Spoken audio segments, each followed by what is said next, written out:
गिरिदुर्ग जे डोंगरावरती असतात, नंतर जलदुर्ग जे पाण्यामध्ये असतात, भुईकोट जे जमिनीवरती असतात, मिश्रदुर्ग आता जो वासोटा भागाचा मिश्रदुर्ग आहे, जंगल देखील आहे आणि गिरी देखील आहे, गिरी समुद्र वलयांकित असा हा वासोटा आहे.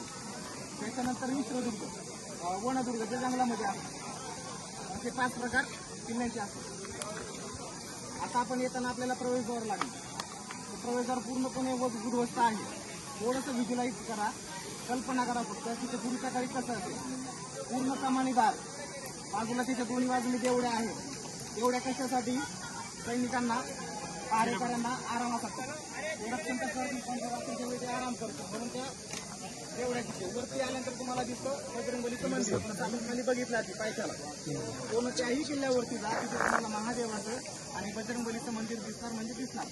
आपल्या संस्कृतीचं, आपल्या समृद्ध संस्कृतीचं त्या द्योतक आहे. गडावर आल्यानंतर आपल्याला पाण्याची त्या टाकी दिसतात. आता या बाजूने काही लोक गेली पलीकडे, तिथं पाण्याचा टाका आहे.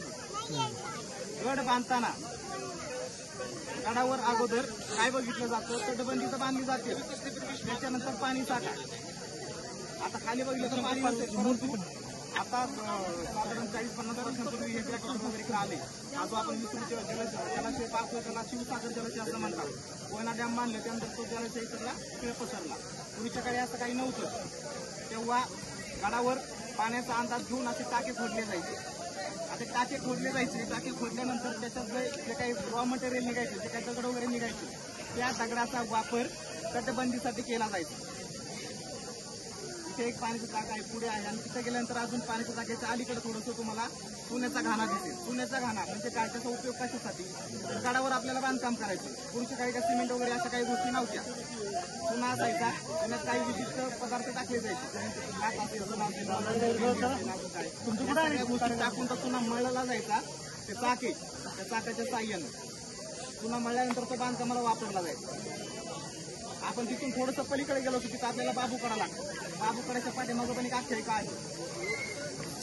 तिथं गेलो आपण आणि वातावरण शांत असेल, आवाज दिला तर आपल्या आवाजाचे 7 प्रतिध्वनी ऐकू येतातच, फक्त शांतता हवी. तिथून रिटर्न येताना आपण पलीकडच्या बाजूने येतो, तिथं फक्त आपल्याला राजवाड्याचे जोडे दिसतात, म्हणजे फक्त पाया दिसतो, इमारत नाही, कुठे इमारत नाही. सदर दिसते, तिथे देखील फक्त जोतेच आहे. मॅडम हे पाण्याचं टाका आहे. याच्यानंतर या बाजूने जाताना आपल्याला काय लागतं? तुरुंग लागतो. हा किल्ला कशासाठी ओळखला जायचा? तुरुंगासाठी. महाराजांच्या काळात या किल्ल्याचा वापर कारागृह म्हणून केला गेला. ते कारागृह आपल्याला इथं पाहायला मिळतं. त्याच्यानंतर पलीकडे शिवमंदिर आहे.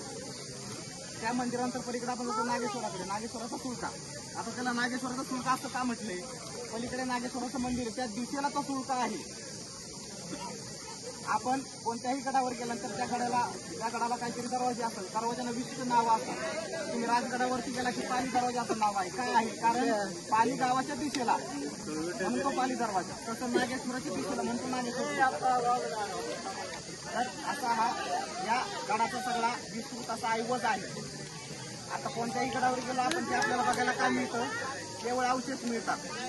परंतु आपण कल्पना करू शकतो की पूर्वीच्या काळी गड कसा असेल, महाराजांनी गड कसा बांधला असेल. महाराजांनी गड बांधला त्यावरून पूर्वीची माहिती सांगतो. शिवाजी महाराजांनी किती गड बांधले, किंवा खरंच बांधले, किंवा काय, किंवा त्याची संरचना केली का?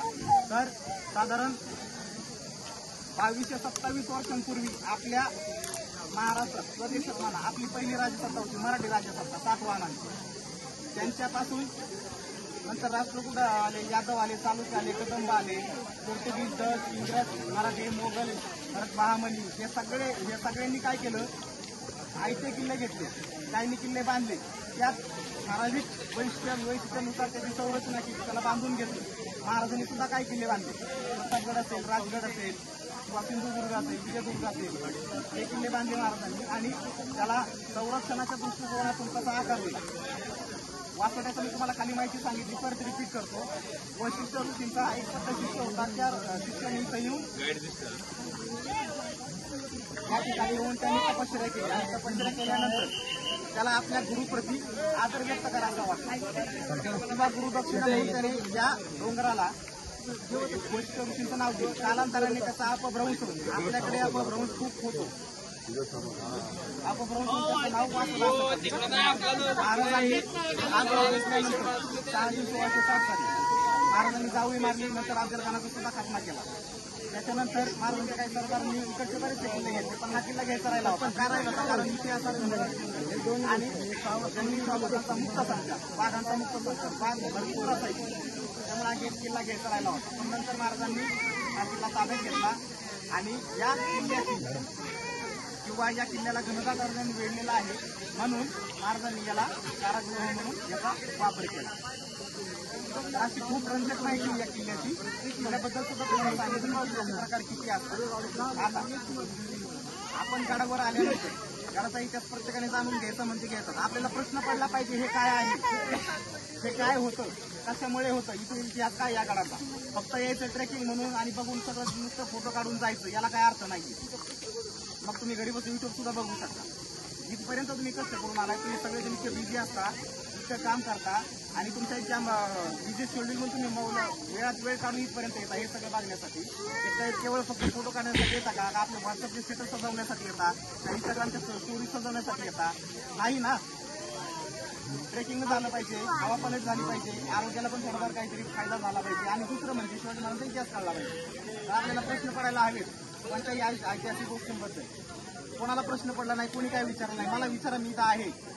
मी म्हणत नाही मी परिपूर्ण आहे, जेवढं मला माहिती आहे मी तेवढं तुम्हाला नक्की.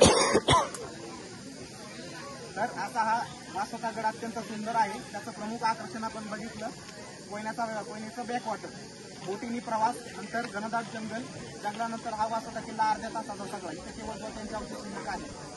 आता आपण ग्रुप फोटो घेऊयात. काही जण तिकडून जाऊन आले, त्यांनी सरळ खाली उतरायला सुरुवात केली तरी हरकत नाही. ज्यांना अजून बघायचं राहिले